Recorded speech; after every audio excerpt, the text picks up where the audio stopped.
রিজিকের জন্য কি বলার আছে আপনার জাহির ছেলের জন্য? জাহির আলমের ছেলের জন্য ইকরা মারা গেল। এটা মারা গেল না, সারা বাংলাদেশ খুব আল্লাহ মা হিসাবে বল, ছেলে মা হিসেবে আসলে আমি কিছু বলতে পারছি না, আমার দম বন্ধ লাগছে, আমি যখন আমি আসলে পারবো না। প্রিয়াম রাজ্য দুই সন্তানের মতো রিজিকও পরিমণির সন্তান। রিজিকের দায়িত্ব নিতে কোনো আপত্তি নেই পরিমণির। এবার এমনটাই জানালেন চিত্রনায়িকা পরিমণি। ইকরার মৃত্যুতে তার ছেলে রিজিক একা হয়ে গেছে, মাও নেই আর বাবা থেকেও নেই। মা বলে সবসময় কাঁদছে রিজিক। ছেলেটার জন্য সবাই চোখের পানি ফেলছে, আফসোস করছে। এবার নায়িকা পরিমণিও রিজিকের জন্য তার কষ্টের কথা জানিয়েছেন।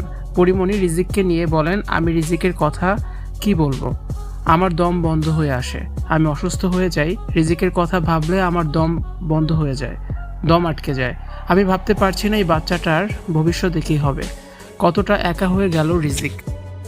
আমার দুটি সন্তান আছে, আমি ছাড়া ওদের দেখার মতো কেউ নেই এই পৃথিবীতে। মা ছাড়া পৃথিবীতে কেউই এভাবে কখনোই আগলে রাখে না।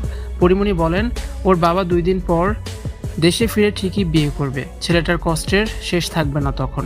রিজিকের দায়িত্ব নেওয়ার প্রসঙ্গে চিত্রনায়িকা পরিমণি বলেন, রিজিকের দাদাবাড়ির লোকজন আছে, নানা বাড়িরও লোকজন আছে, তারাই তো রিজিকের জন্য সবচেয়ে বেশি সেফ। আমার বাচ্চা ভালো লাগে, যদি সুযোগ পেতাম 2 সন্তানের সাথে রিজিককেও লালন পালন করতাম।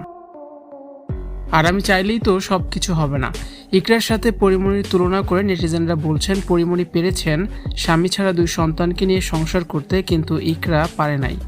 পরিমণি মা হিসেবে তার দায়িত্ব পালন করে গেছেন আর পালন করছেন। পরিমণি বলেন, পরকীয়ার বলি যেন কোনো বাচ্চা না হয়, এভাবে কেউ যেন পৃথিবী ছেড়ে আর চলে না যায়, এতে করে বাচ্চাগুলো সারা জীবন এই কষ্ট বয়ে বেড়ায়। রিজিকের জন্য দুঃখ প্রকাশ করেছেন চিত্রনায়িকা পরিমণি।